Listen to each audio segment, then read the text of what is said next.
What's going on, everybody? Crazy Dog back with my first of two videos for you guys today.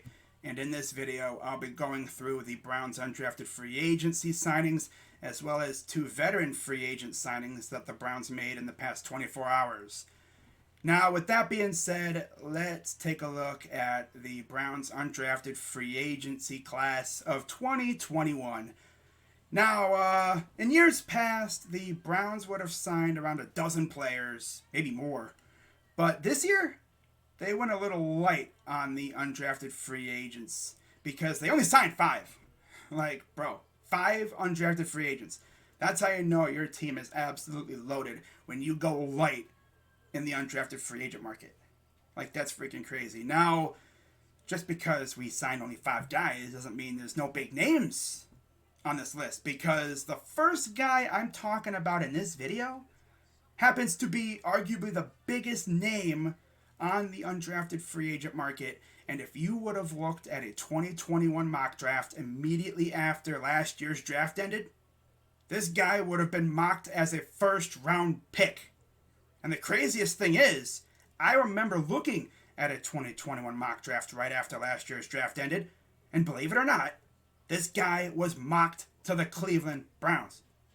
And that guy just so happens to be Florida State defensive tackle Marvin Wilson. And if you think I'm capping about him being mocked to the Browns, I'm not. I wish I had a screenshot, but yeah. I'm sure there's one out there of a mock draft from right after last year's draft ended that had him mocked to the Browns. And here he is, a year later, going to the Browns as an undrafted free agent. Now, if you're wondering what the heck happened, well, a combination of mediocre play and injuries caused his fall to undrafted free agency. Now, if you're wondering how bad the Browns wanted Marvin Wilson, well, as you'd expect, there was a bidding war, and the Browns won that bidding war, as according to Tom Pelissero on Twitter, and I quote, "The Browns are signing former Florida State defensive tackle Marvin Wilson to a huge rookie free agent deal that includes a $30,000 signing bonus plus $162,000 in guaranteed base salary, per source. Cleveland won a swift bidding war for Wilson, one of the top players to go undrafted." Now, this sounds a lot like what happened last year with A.J. Green. And believe it or not, A.J. Green did get considerable reps late in the season due to injuries. And honestly, I think Marvin Wilson could very well make this team. But it's going to be tough because right now, our defensive tackle room is stacked. And the Browns are doing this really weird thing. They're just loading up on defensive tackles. It's crazy. But yeah, I mean, we drafted Tommy Togiai, and now we added Marvin Wilson. We have Malik Jackson. We have Andrew Billings. Of course, Jordan Elliott, last year's draft pick. So, yeah, it's going to be fun. We also have Sheldon Day, too. So, it's going to be a fun camp season when it comes to defensive tackles. I can't wait for training camp, man. That camp battle is going to be nuts. Now, the next guy the Browns signed is cornerback Emmanuel Rugamba. Now, Rugamba came from the University of Miami, Ohio, but he transferred, I believe, from Iowa. So, yeah, there's that. So, or maybe it was Minnesota. No, I think that was Keandre Thomas, who I'll be talking about in a minute.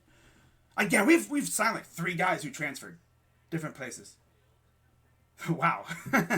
Yeah, I'm pretty sure that's Keandre Thomas who transferred from Minnesota. But Rugamba, he's going to have some very tough competition if he wants to make this team. And honestly, as with probably the most of these guys, he's probably going to find a spot either on special teams, like Donovan Olumba at times last year, or he is probably going to wind up on the practice squad. Now, if you're wondering who the heck's Donovan Olumba, well, we signed him as a veteran free agent last year before camp season started. So, yeah, I could see him maybe making the team as like a special teamer, but if that, I don't think he'll make the team, to be honest with you. Next, we got defensive end Romeo McKnight Another guy who I believe transferred as, he transferred from Charlotte to Illinois State, or vice versa. But, another guy that I could see maybe landing on the practice squad. It would be very tough for him to make the main roster, but you never know. But yeah, we'll see what he can do during camp season and eventually the preseason. But it's not looking. I don't think it would look too good for him because you look at our freaking pass rusher room right now, and it's loaded. Our entire defensive line is loaded, so it's going to be very tough. Now, if this was 2017, I'd be like, this guy could definitely make the roster. But now, I don't know. I just don't know. It'll be fun to see what he can do in camp, though. But yeah, he'll definitely be up against the grindstone. So moving on, we're going to be talking about running back Trey Harmon from Charlotte.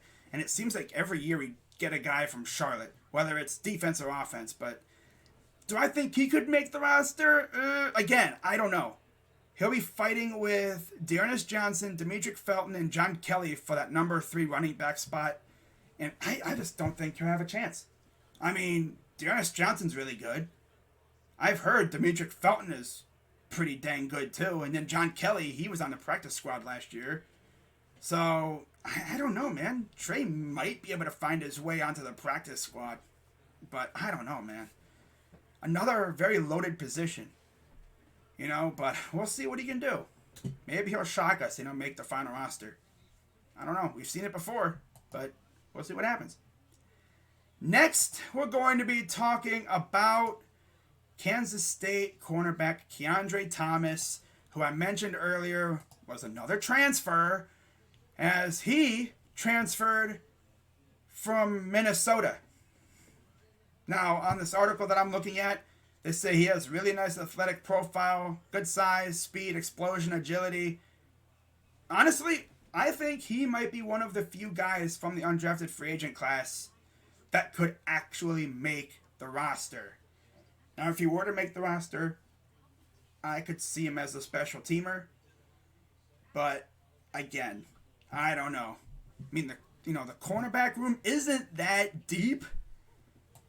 I mean, he would have to battle with the likes of A.J. Green, Brian Allen, Robert Jackson, and, maybe M.J. Stewart, too. But, yeah, it's going to be... And, of course, the guy I literally just mentioned, Mr. Emmanuel. Rugamba, so... I don't know, man. It's going to be another tough competition there. On defense, every position group is just going to be a very intense competition. But yeah, I'm excited to see what these guys can bring to this team. Bring some stiff competition along with them. But along with the undrafted free agents that we signed, the Browns also signed 2 veteran free agents. One of them being Malik McDowell, defensive tackle, formerly of the Seattle Seahawks. And, you take a look at his background information. He's 24. He'll be turning 25 next month. Went to Michigan State, or as I call him, Sparty. And he was selected in the second round, 35th overall of the 2017 NFL Draft. And would you believe it if I said this guy has not played a single snap in the NFL? And it's due to a multitude of reasons. I believe he got into an ATV accident, and he's had some trouble with the law. Yeah. That's all I'm going to say. So, essentially, Andrew Berry's given this guy essentially one chance to prove himself. And he just so happens to be walking into a position group room that is absolutely loaded to the gills. So, he's going to absolutely have to kill it to make this team. And then the final free agent signing that we made earlier today is another defensive tackle, believe it or not. And this guy is Damion Square. Now you look at Damion's background information. He's been in the league a while. He's 32. And he went to college at Alabama. 3-time national champ. That's pretty cool, And then you take a look at his stats and everything, and yeah, look at that. He's played a lot. Now you look at his last 4 years, he has not missed a game. But again, he hasn't really done much. Like, he's gotten on the field, but he hasn't been putting up stats. As you can see, only 6.5 career sacks, 2 fumble recoveries, 9 passes defended. Yeah. I mean, could I see him making the team? Possible. But what this does is it essentially kisses any chance of us signing Sheldon Richardson back. Goodbye. Yeah. With this signing, you can essentially say that that ship has sailed. So it looks like Sheldon will not be coming back unless we wait until like after training camp to bring him back. Like, if these guys just ain't cutting it, they're like, these guys suck, let's bring back Sheldon. But yeah, I don't think Sheldon will be back, which sucks. You know, he was a key piece in our defensive line the past couple of years, especially last year. I thought if anyone was gone, it was going to be Larry, and of course we all know he left. But damn, they got rid of Sheldon too. Like, sheesh, man. So our defensive line is going to look a little bit different last year from last year, this year. Yeah, it's going to be fun. Can't wait to see what this defensive line is going to do in camp. But like I said, man, it's going to be an absolute brawl. Like, our whole entire defense during training camp is just going to be nothing but brawls going on all over the place within the position groups. But that's what makes it fun, you know? Like, these guys are going to be competing for every single snap. Like, if you look on this defense right now, there is not one position group where everything is already set. I mean, yeah, the starters may be set, but the backups, second and third stringers, are going to be fighting tooth and nail for reps every day in camp. And I can't freaking wait, you know. Because, you know, we're only going to sign the best guys. So, we'll see what happens. But, yeah, the Browns have been pretty active the past 24 hours. And something tells me they may not be done. I could see them maybe adding another defensive tackle, because why not? But I don't know what else they're going to do. Maybe they sign a corner just to add more competition. You know, Garyon Conley is one name I've heard. You know, Steven Nelson. Nah, I don't think we're going to steal Steven Nelson.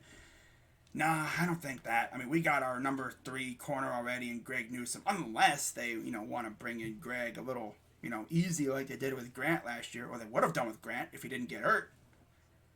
But, I mean, I could see them signing a corner or something just to add more depth. But, like I said, you know, we'll see what happens. But that's going to wrap it up for this video. I'll be back later with another Browns-themed video, so keep an eye out for that. But until then, I'm Crazy Dog 99. Let's go Browns. And I'm out.